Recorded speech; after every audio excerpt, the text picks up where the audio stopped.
Wow, it is great to be here in Pennsylvania. It's a good day. Anytime you get out of Washington, D.C., and I got to tell you, I want to go to the bar and drink whatever these guys over here are drinking, because they are having a good time. They're having a good time. I want to thank a few people before I get started here.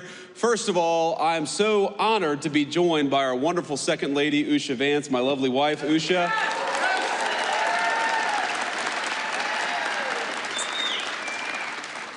I want to thank our great Secretary of Labor, Lori Chavez-DeRemer, who's doing an amazing job, and she's focused on something that I think is very much close to the heart of our great workers here in Pennsylvania, which is this very simple idea that you ought to be able to raise a family and earn a good wage even if you don't go to college. We don't want to force everybody to go to college. We want to empower people who want to work with their hands to earn a good wage and do a good job, and she's fighting for that every single day. Lori's doing a great job.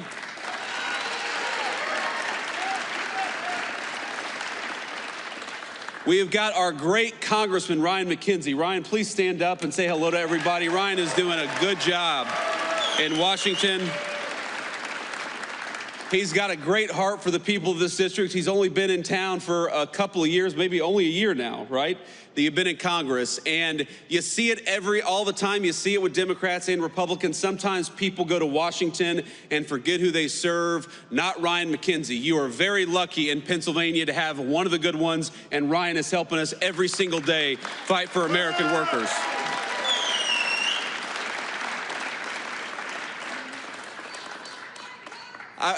I believe, young man, shouldn't you be in school? We got a great young patriot over here. You ought to come up and take a photo afterwards. But I also want to give a shout out to Treasurer Stacey Garrity.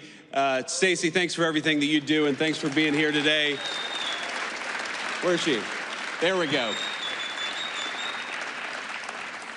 And of course, finally, to all the employees and the management, the good people of Uline for making it possible to be here. This is a massive facility, and I think that it speaks to what's going on in the United States of America under the past 10 months of Donald J. Trump's presidential leadership.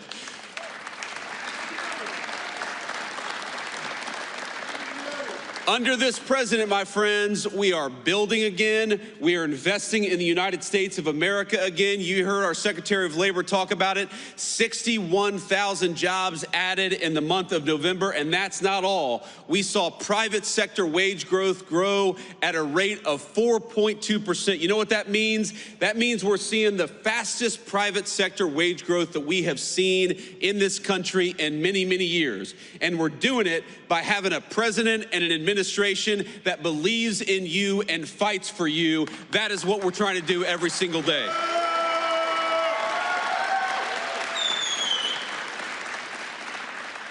Now, I will say, as excited as I was to be here this morning, I remember when I got off the airplane, and it is cold. And, you know, like a good gentleman, I let my wife come down the steps first, and then I get to the bottom of the steps, and there's a bunch of firefighters from the great Lehigh Valley who want to take a photo with me. And obviously, I love our firefighters. I'm happy to take a photo. Now, here's the problem. To the right of me is all these media cameras, probably broadcasting my every moment on national television. Some of the fake news gathered with us here today. And to the left of me is these great firefighters. And there before me is a sheet of black ice. And I think to myself, if I walk over to those guys and take this photo, I am gonna bust my you-know-what. I'm not gonna say it because we have this very bright young man here. I don't want to teach you any bad words. I don't want your mom and dad to be mad at me. So I do what any self-respecting man would do in a situation like that. I send my wife to go and take a photo with the firefighters. No, I didn't. I actually didn't. I did it the right way, but I did do sort of the Biden slow shuffle to get over there. I did not want these national cameras to catch me doing anything, you know, because if I wiped out on that runway, you all know that would be national news for the next week. Now, Joe Biden could fall walking up the steps in broad daylight in 80-degree weather. Nobody would mind it, but if me or the president do anything like that, it's going to be plastered all over the news. But now we're here. We've made it. We have not wiped out, and we're here to talk about America's economic comeback. And ladies and gentlemen, we needed an economic comeback in the United States of America. We needed it.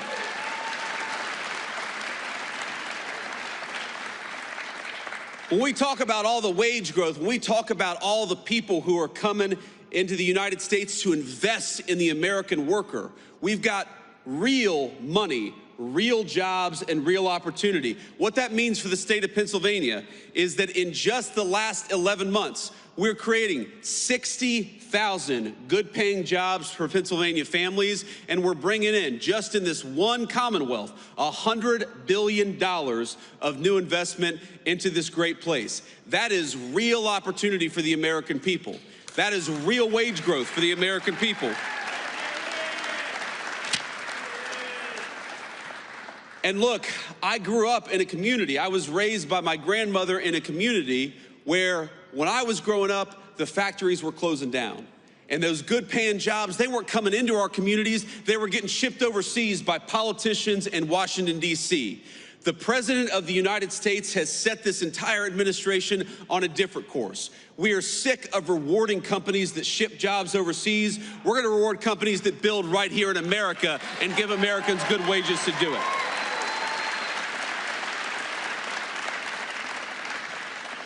And you already see it, my friends, you already see it in some of the numbers that we're seeing.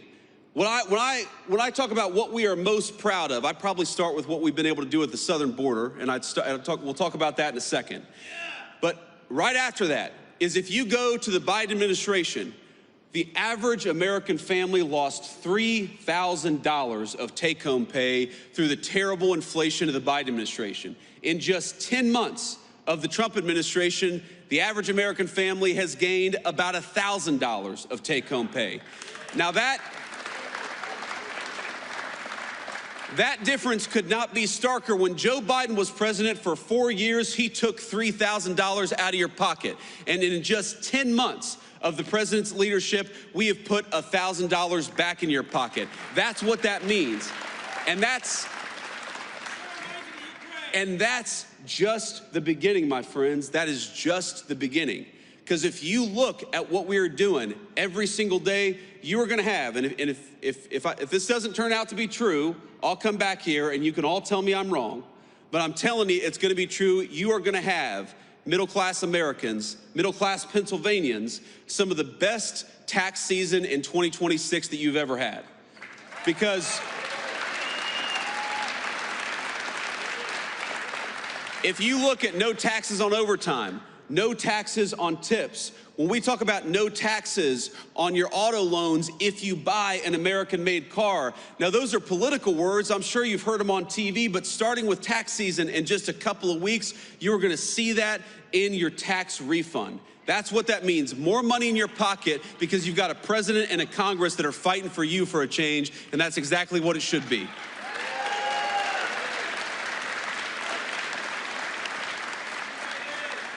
And I gotta say, I'm a little surprised. I'm a little surprised by when the Democrats talk all the time about affordability.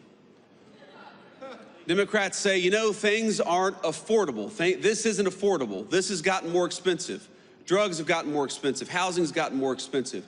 And you know what? They're right, and it was because of them. It ain't that hard.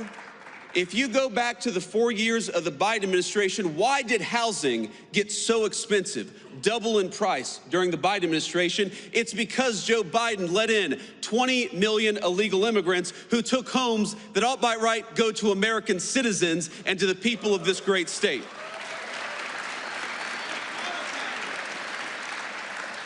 When we talk about why did health care get so unaffordable during the Biden administration, it's because Joe Biden allowed prescription drug companies to take advantage of this country. You know, Europeans were paying way less for prescription drugs than our American citizens. It took Donald J. Trump to haul those pharmaceutical executives into the Oval Office and say, no more. Europe's going to pay more for drugs, and America's going to pay less for drugs because we got to fight for the American people for a change.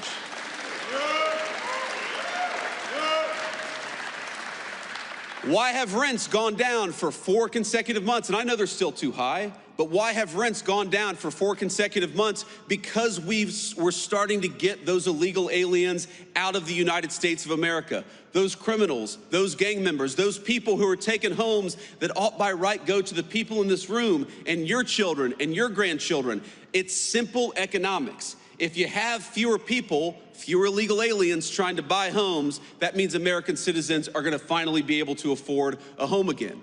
It's very, very simple economics. When you ask, why is it that we have trillions of dollars of new investment coming into the United States of America? Because we finally got a president who says, if you're gonna build in America, if you're gonna invest in America, we're gonna make it easy for you. But if you're not gonna build anything in America, if you're gonna try to ship an American job overseas, then we are gonna penalize you for doing something overseas that you ought to do in the United States of America. That's why we've got so much money coming in.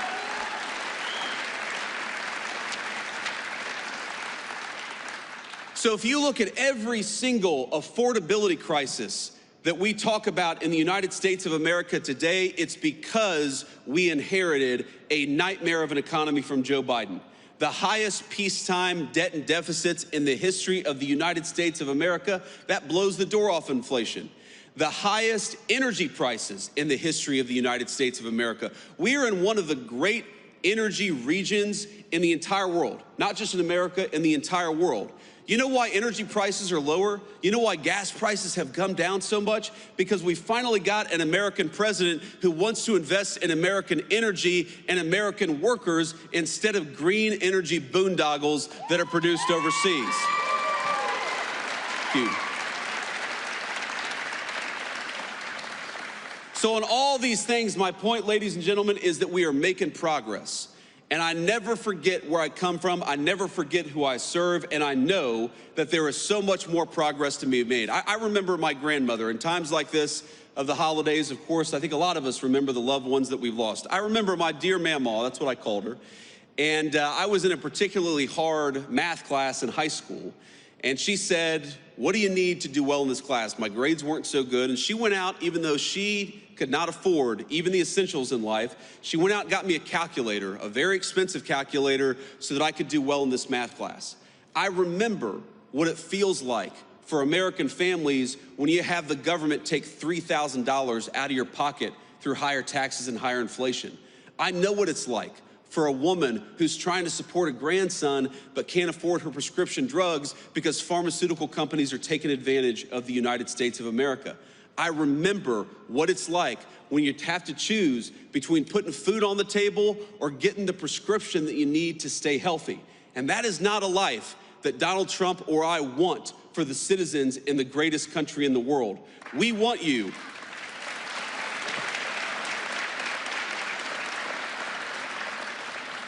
We want you to be able to afford the things that you have to give your kids and your grandkids a good life. We want you to check your credit card statement and for that to be an annoyance, something you gotta do rather than something that causes a lot of stress and anxiety. We don't want a single parent or grandparent to have to look at their checking account and decide whether they're gonna buy food or whether they're gonna buy medicine this month. We are fighting for you every single day. And I don't want you to think for 1 second that because Joe Biden gave us the worst economy in the world that we forget it. No, we know. We know exactly what we were left with. We know exactly the consequences that it's caused for so many of our great families all across Pennsylvania. And I promise you, there is no person more impatient to solve the affordability crisis than Donald J. Trump, the President of the United States.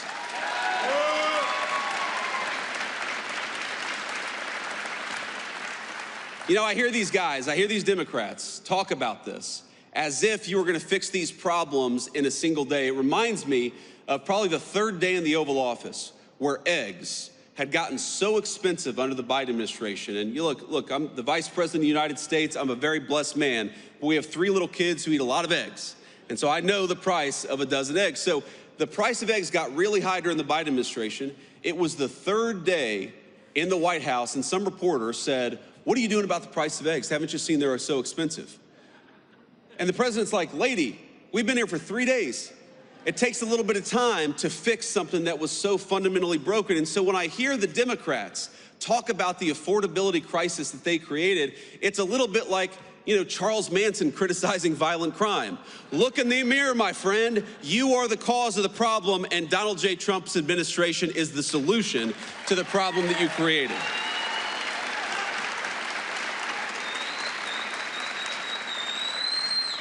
I want to say one more thing here, and then I want to take some questions from the reporters, and then we'll have to hit the road. But, this is such an amazing time to be in Pennsylvania. As much as I complain about the cold, and I do, as much as I almost busted my rear end on the tarmac today, I love being in the great state of Pennsylvania during this time of year. I love Christmas time. I love the beautiful trees. I love the snow on the hills. I love everything about this state this time of year. It reminds me a lot of my home state of Ohio for reasons that you all know well. But here's the thing.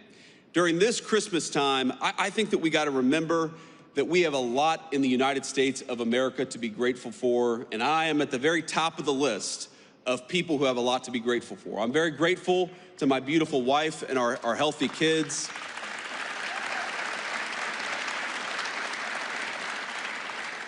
I'm very grateful to have this job, for the trust that all of you have put in me. I'm very grateful that we have a president of the United States who would literally take a bullet for this country, and in fact actually did.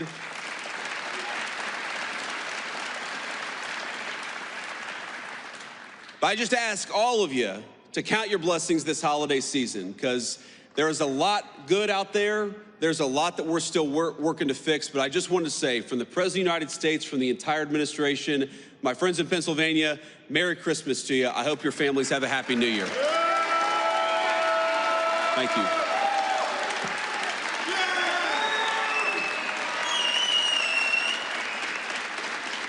All right. Thank you all. Please sit down. Sit down. We're not done yet. We're not done yet. Please. All right. We're going to take a few questions from the reporters, and we're going to start with the most egregious of the fake news. Is that right, Luke? No. We're going to start with the local reporters who have some integrity. So let's start with our local cameraman, and then we'll move on to the fake news if we have some time. Sir or ma'am? Hi, I'm Jackson White from WITF in Harrisburg. Hey, Jackson. How you doing? I'm good. So many Americans are still reporting that they're experiencing high costs of groceries and other living expenses. How does the administration plan to lower those costs, and how long might that take for them to experience those lower costs? Well, Jackson, as I said earlier, I think the best way to understand this is if the American people had $3,000 taken out of their pocket, it's going to take a little bit of time before they really feel like that money's been put back in their pocket. That just takes a lot of time. It's a lot of work. And I think the best way to do it is, on the one hand, you got to lower costs. That's why that we're lowering regulations on American energy to get gas and groceries down. Now, how does energy connect to groceries? Because if the truck that takes the groceries to the grocery store is paying out the wazoo for diesel fuel, then that means every American's going to be paying more at the grocery. If the farmers who actually grow our food are paying way too much for fuel and fertilizer, that means American citizens are not going to be able to afford their groceries. So if we lower the price of energy, we lower the price of groceries, we lower the price of gasoline, and importantly, we bring good jobs back into this country so that wages go up. That's how you give people a shot at the American dream again. That is our job. That is what we ran on. That is what we promised to do. And after 11 months, again, the average American family is $1,000 richer than they were 11 months ago. Now, if you had $3,000 taken out of your pocket by the Biden administration, of course you're still struggling to get by. Rome was not built in a day, but we are committed every single day to making every single American who works hard and plays by the rules, we want them to get a little bit richer every single day. And we do believe that if we keep on making the right decisions, we keep on investing in the United States of America, we are going to find that the American citizens can afford a good life in their country again. That's our obligation, and that's what we're trying to do.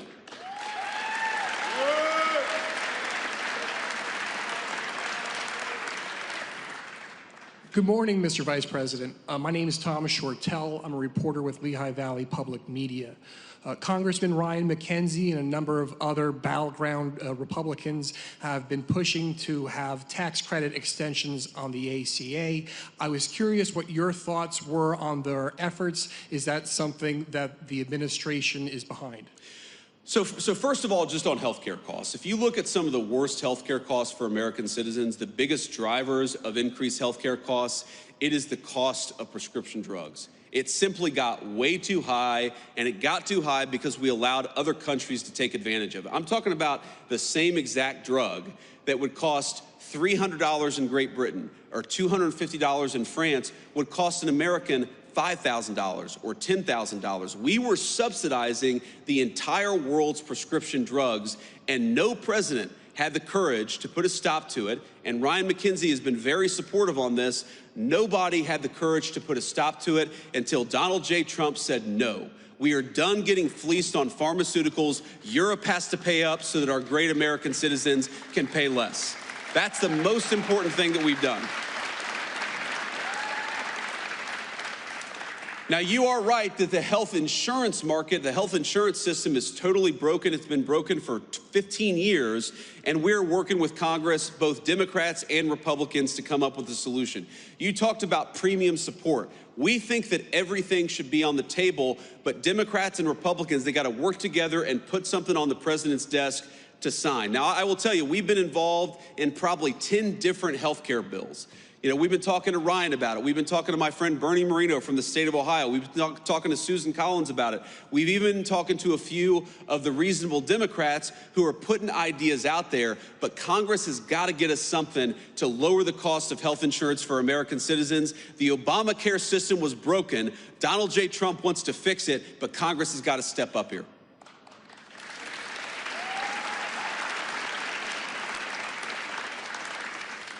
Mr. Vice President, thanks for taking my question. I'm Hannah Brandt from News Nation. As I'm sure you know, recent polling shows most Americans don't approve of how the Trump administration is handling the economy. I hear what you're saying, that it's going to take time to fix things, but the political reality is that the midterms are next year. Are you worried that affordability is a political liability for your administration and for Republicans? Look, I'm not worried about the politics because I believe fundamentally in the wisdom of the American people. When we go out there and we tell our story that gasoline and energy got way too high under Joe Biden's administration, but we've lowered the cost of energy, the American people will understand that. The American people know that. When we go out there and talk about the fact that the affordability crisis that happened under Joe Biden's administration made a lot of Americans poorer, and we're working every single day to put money back in their pocket, I think the American people will understand and agree with that. Of course, they're going to be the ones who make the final decision. But I feel very confident that if we keep wages high, we keep energy prices low, we keep on chipping away at the affordability crisis created by Joe Biden's administration, yes, I believe the American people are going to reward us because the American people are smart. They know Rome wasn't built in a day. They know what Joe Biden broke is not going to get fixed in a week. We got to stay with it. We got to keep on working on bringing good jobs and money back into the United States of America. And that will, it already has paid major dividends for the American people. It's going to pay a lot more in the year to come. Thank you.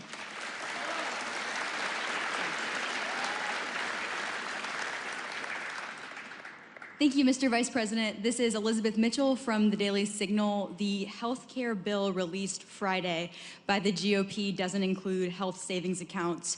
Are you comfortable with that? And would you like to see the GOP use the special reconciliation process to address health care costs and other affordability concerns? Well, one of the things the president has said is we have the weirdest health insurance system in the world, where we tax money from all of these great Americans out here, and then we give boatloads of money to the insurance companies. Why don't we give that money to the American people and let them buy insurance that works for them and their families? I mean, if you look at insurance company profits, they have been skyrocketing ever since Obamacare was passed. The insurance companies have done very well under Obamacare. You know who hasn't done well under the Obamacare system of giving boatloads of money to the American people? All of you. That's what's broken about this system. It's good for insurance companies and bad for Americans. We are trying to get to a health care policy that's good for Americans. We don't care.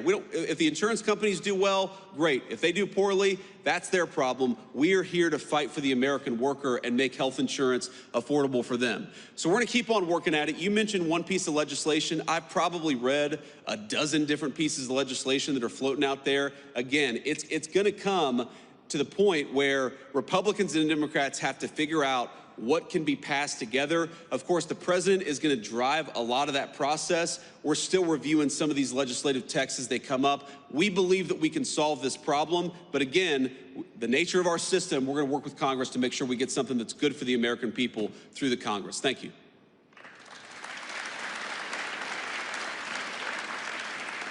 Thank you, Mr. Vice President. This is Iris Sentner from Politico.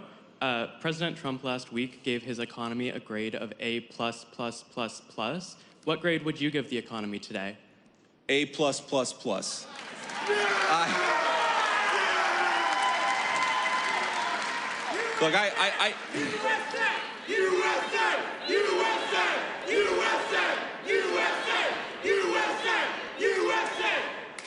Look, Here's the simple fact of the matter.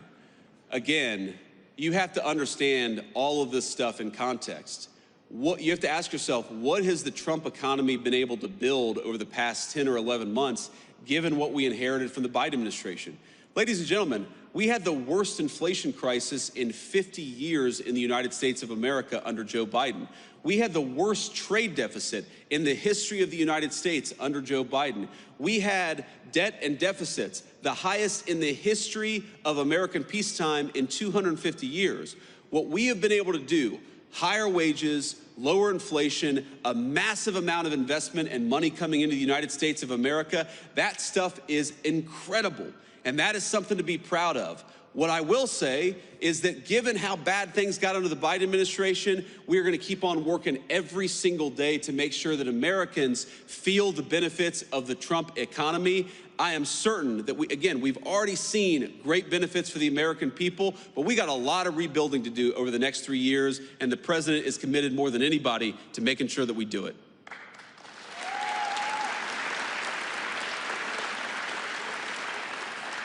Hi there, Vice President J.D. Vance. This is Rob Manch with 69 News, WFMZ. The jobs report you mentioned this morning, you said 60,000 jobs were added in November. However, it also said 100,000 jobs were lost in October, and the unemployment rate currently stands at 4.6%, which is the highest since the pandemic. So my question is, how do you inspire companies to hire people? If people don't have jobs, income tax cuts aren't going to help them. Well, first of all, the idea that income tax cuts don't help is ridiculous. If more people have more money to spend in their pocket, that's good for businesses, it's good for families, it's good for everybody. It's one of the ways why we do this. When you talk about 100,000 jobs, you're talking about government sector jobs, and that is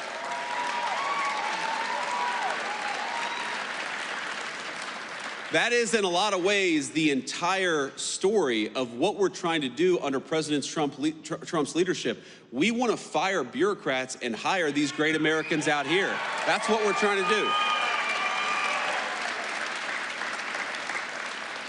Now, you mentioned, this is an important point, you mentioned the unemployment rate ticking up to 4.6%. I think this is a very, very important point, because you know what that means?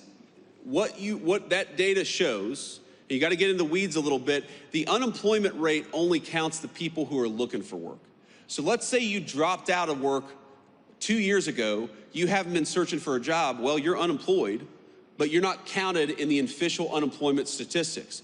What you're seeing as wages go up, as more investment comes into our country, is that people who weren't looking for work under Biden's administration are getting out there and looking for work in the Trump administration. That's exactly what we want. We want to get people off the sidelines and give them a good job with good pay, and we're seeing a lot of evidence that that is happening under President Trump's leadership.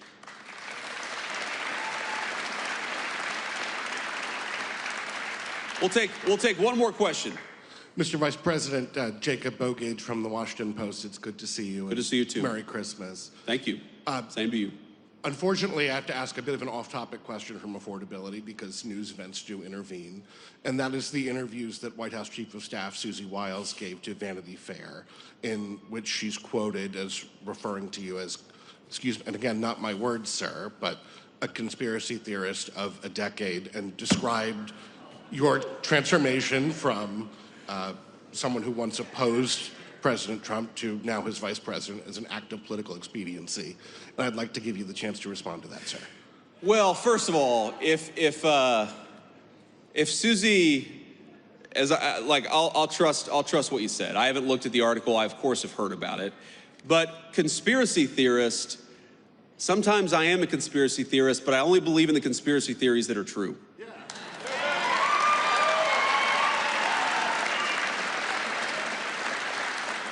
And by the way, Susie and I have joked in private and in public about that for a long time. For example, I believed in the crazy conspiracy theory back in 2020 that it was stupid to mask 3-year-olds at the height of the COVID pandemic, that we should actually let them develop some language skills. You know, I believed in this crazy conspiracy theory that the media and the government were covering up the fact that Joe Biden was clearly unable to do the job.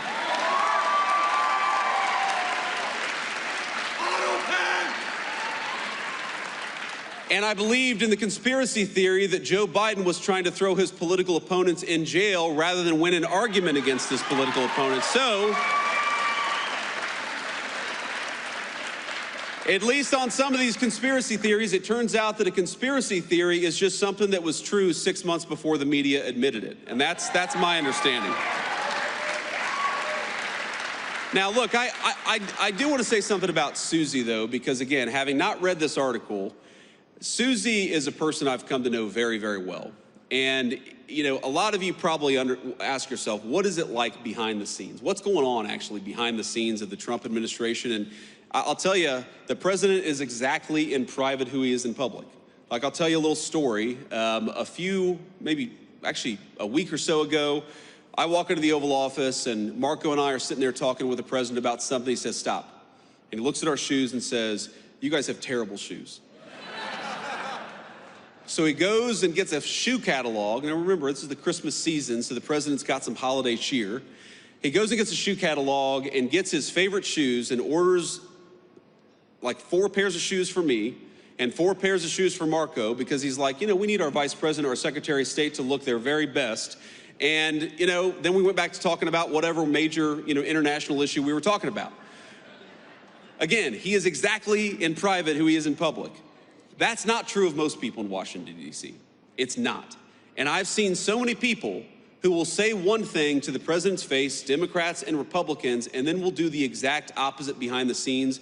You know why I really, you know what they are, and you know why I really love Susie Wiles? Because Susie is who she is in the president's presence. She's the same exact person when the president isn't around. I've never seen Susie Wiles say something to the president and then go and counteract him or subvert his will behind the scenes. And that's what you want in a staffer. Because as much as I love Susie, the American people didn't elect any staffer. They elected the President of the United States. And what you want,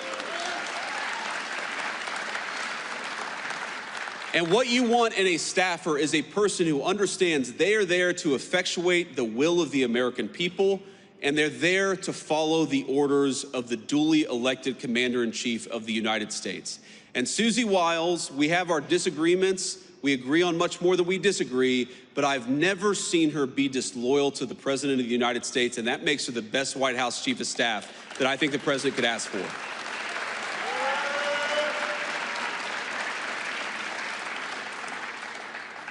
And the last thing I'll say is, if any of us have learned a lesson from that Vanity Fair article, I hope that the lesson is we should be giving fewer interviews to mainstream media outlets. So with that lesson internalized, I'm going to stop taking questions and just leave you with one final note. And again, it's just a note of gratitude. This is the coolest job I've ever had. Agree with us or disagree with us, I'm sure that every single person in this room made something happen to get me to this job. You went out there and voted. Maybe you persuaded one of your relatives to vote, maybe even volunteered or knocked on doors or made phone calls for us. I will never forget that my job every single day is to make it so that you guys can have a safe and prosperous life in this country that all of us love. Thank you. Thank you.